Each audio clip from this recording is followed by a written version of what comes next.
Shalom.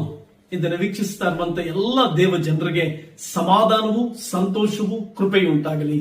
ಪ್ರಿಯ ದೇವರ ಮಕ್ಕಳೇ, ಇದೇ 12ನೇ ತಾರೀಕು ನಾನು ಬೀದರ್ ಜಿಲ್ಲೆಗೆ ಬರ್ತಾ ಇದ್ದೇನೆ.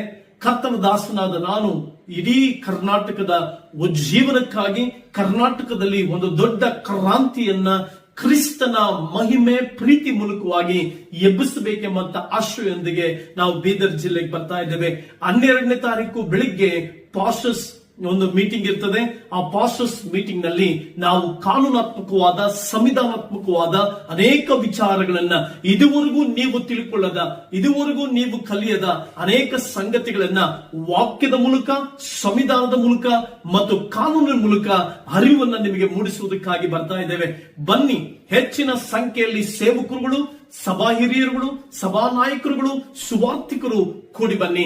ಅದೇ ಸಾಯಂಕಾಲ 6 ಗಂಟೆಗೆ ನಾವು ಬೀದರ್ ಜಿಲ್ಲೆಯಲ್ಲಿ ಒಂದು ಅದ್ಭುತವಾದಂತಹ ಕೂಟವನ್ನ ನಾವು ಪಾಸ್ಟರ್ ಮನೋಜ್ ಕುಮಾರ್ ಅವರ ಸಭೆಯ ವಾರ್ಷಿಕೋತ್ಸವಕ್ಕೆ ನಾವು ಬರ್ತಾ ಇದ್ದೇವೆ. ಸಾಯಂಕಾಲ ಅದ್ಭುತವಾದ ಸಂದೇಶದೊಂದಿಗೆ ಕರ್ತನ ಮಹಿಮೆಯನ್ನ ಪ್ರಕಟಿಸುವಂತ ಪರಲೋಕ ಸಾನ್ನಿಧ್ಯದ ಪ್ರಾತಿನಿಧ್ಯವನ್ನ, ಆ ಮಹಿಮೆಯನ್ನ ನಿಮ್ಮೊಂದಿಗೆ ಹಂಚಿಕೊಳ್ಳುವುದಕ್ಕಾಗಿ ಬರ್ತಾ ಇದ್ದೇವೆ. ಬನ್ನಿ, ಭಾಗವಹಿಸಿ, ದೈವಿಕ ಆಶೀರ್ವಾದವನ್ನ ಹೊಂದಿಕೊಳ್ಳ್ರಿ. ಮರಿಬೇಡಿ, ಇದೇ 12ನೇ ತಾರೀಕು ನಾವು ಸೋಮವಾರ ಬೆಳಗ್ಗೆ 11 ಗಂಟೆಯಿಂದ 2 ಗಂಟೆವರೆಗೂ ಸಭಾಪಾಲಕರ ಮಧ್ಯದಲ್ಲಿ ಕೂಟ ಏರ್ಪಡಿಸಲ್ಪಟ್ಟಿದೆ.